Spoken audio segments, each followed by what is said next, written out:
Welcome everyone. This is the MasterClass. My name is Patricknazareth. I have around 30 years of teaching experience and I would like to help dispel your doubts should you have any. Today we are going to take a look at the lesson Mijbil the Otter, written by Gavin Maxwell. Gavin Maxwell, born in 1914, died in 1969, was a British naturalist, an author and an explorer. He is best known for his autobiographical works about his life with otters in Scotland. His most famous book, Ring of Bright Water. This particular lesson is taken from that book. It became an international bestseller and later on a movie as well. He was also a poet, a shark hunter, as well as being a World War II veteran. He lived in a remote cottage called Camosfiona in the Scottish Highlands. Over the years, he kept many otters there. His writing combines natural history with personal narrative, making wildlife stories accessible and engaging to general readers like you and me. Do you or have you ever kept an animal as a pet? Here the author tells us about the time he kept an otter as one. In 1956, the author traveled to southern Iraq. He had decided by then he would like to keep an otter, and that at his place, his cottage, Camosfiona in Scotland, which was surrounded by water, would be a great place for this experiment. He told this to his friend, and he was told in reply that he should get one from the Tigris marshes, which are, as you know, in Iraq. He said they were very common there, and Arabs used to keep them as pets. He was going to Basra to meet the Consulate General to collect and answer his mail from Europe. At the Consulate General, they found that while his friend's mail had arrived, the author's had not. The author immediately sent a cable off to England. 3 days later, still no mail. He tried to put in a telephone. The call had to be booked 24 hours in advance. What happened? The first day, the line was out of order. On the second day, it was a religious holiday. On the third, another breakdown. Tired of the delay, the friend left. 5 days after that, his mail arrived. The author takes it to his bedroom, and who does he meet at his door? 2 Arabs, carrying something in a sack, and a letter from his friend. Here is your otter.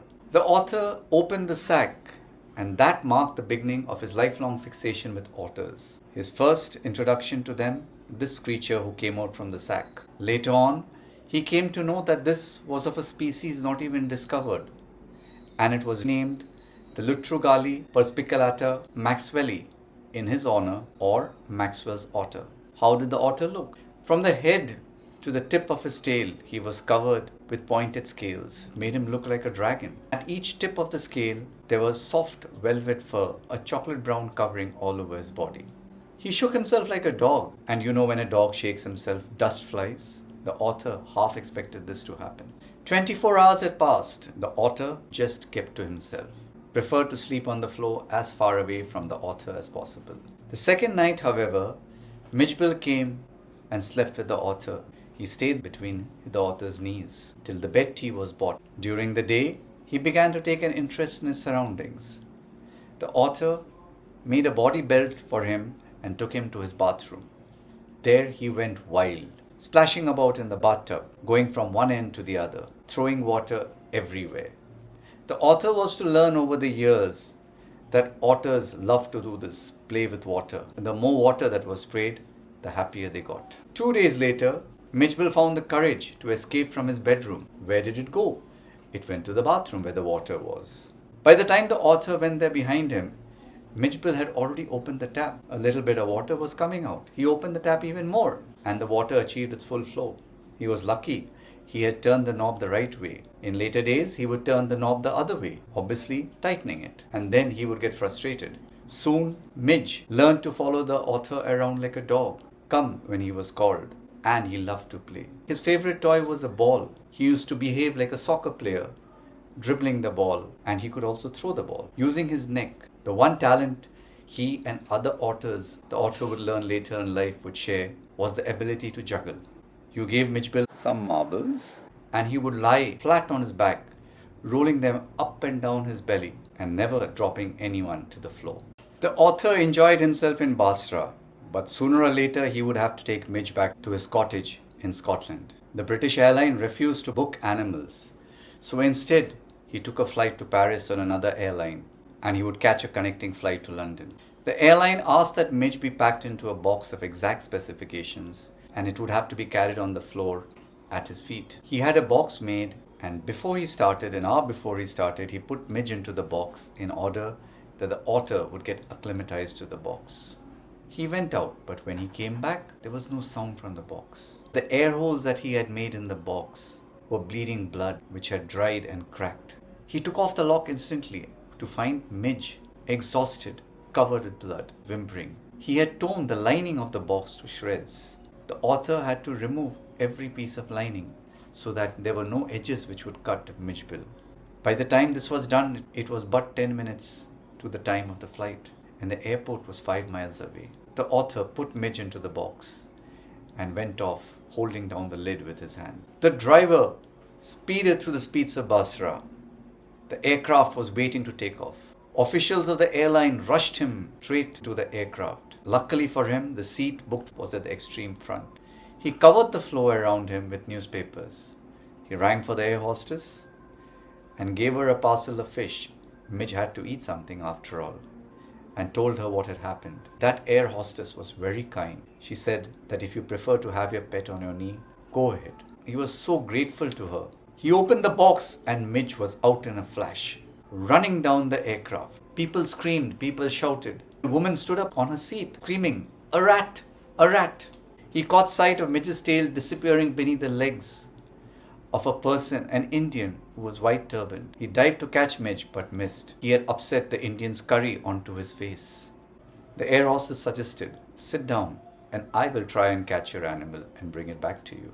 He went back to his seat and he was trying to look back, trying to understand where Midge was he caught or not. Suddenly, he heard a cry of recognition, of welcome, and Midge climbed onto his knee and began to nuzzle at his face and neck. Midge and the author remained in London for nearly a month. The author was happy. He would play for hours. He had a selection of toys. He had ping pong balls, marbles, rubber fruit, and a terrapin shell that the author had brought back from his native marshes. He invented a game with the ping pong ball. A suitcase the author had taken to Iraq had become damaged on the journey home. The lid ended up at an angle. Midge had discovered that if he placed the ball on the high end, it would roll down the length of the suitcase.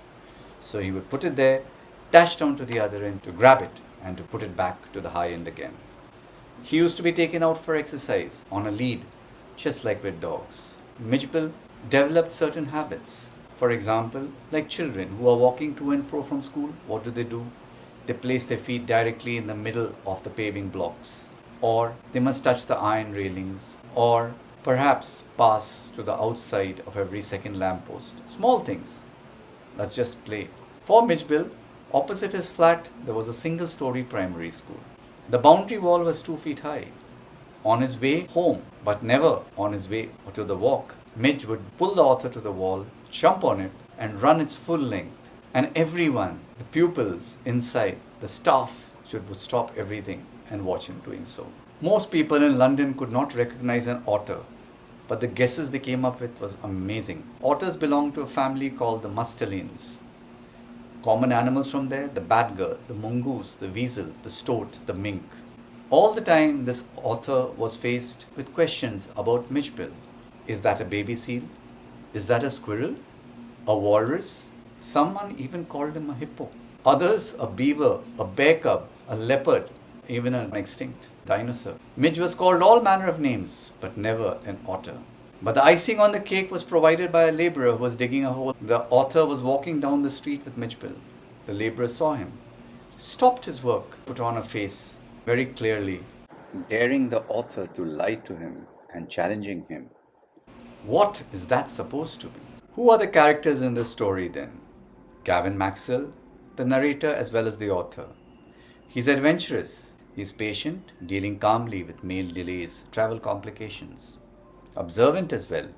He notices and records Mijbil's behavior in detail. He is caring, genuinely concerned for Mijbil's well-being during travel. The author, Mijbil, is intelligent, learns to make up his own games. He is playful. He spends hours entertaining himself. He is curious. He explores his surroundings with great interest. Water loving, he's adaptable, adjusts to life with humans while retaining his wild nature. He's affectionate, he's energetic. The air hostess, a skilled professional who handles the unusual situation with grace and competence. She is kind, efficient. She understands the author's distress and offers practical help, shows empathy for both human and animal needs. The friend, who is unnamed, he is helpful. He arranges for Maxwell to get an otter. In fact, he gives him one himself. He is knowledgeable. He's casual. It's a simple favor from him. His friend asks for something. He will, of course, find it for him. What are the settings then? The year is 1956. Iraq, Basra, where Maxwell waits for mail and receives Mijbil. The British Consulate General, where Maxwell stays and first meets Mijbil. Tigris Marshes, from where Mijbil is bought. Transit at the Basra airport, the scene of the boxing trauma and frantic departure. Airplane, the Paris-bound flight, where Mijbil escapes and causes chaos. London, England. Maxwell's flat, where they live for nearly a month. London streets, where they take daily walks. Primary school, opposite Maxwell's flat, where Mijbil performs on the wall. Camusfearna, Scotland. It's mentioned but not described in detail. What are the literary devices used here? Imagery. There are vivid descriptions of Mijbil the Otter, covered in mud, like a medievally conceived dragon. Detailed accounts of the otter's playful behavior with water and toys. Similes. Like a very small, medievally conceived dragon, like a ricocheting bullet, precisely as if he had been a dog. Metaphor, thraldom to authors, describing his captivation. The very queen of her kind, praising the air hostess. Personification, the author's actions are described in human terms, fumbling with taps, chittering with frustration. Humor as well as comedy. The ridiculous guesses people make about Mijbil's identity. The chaos on the airplane. The indignant reaction of the laborer.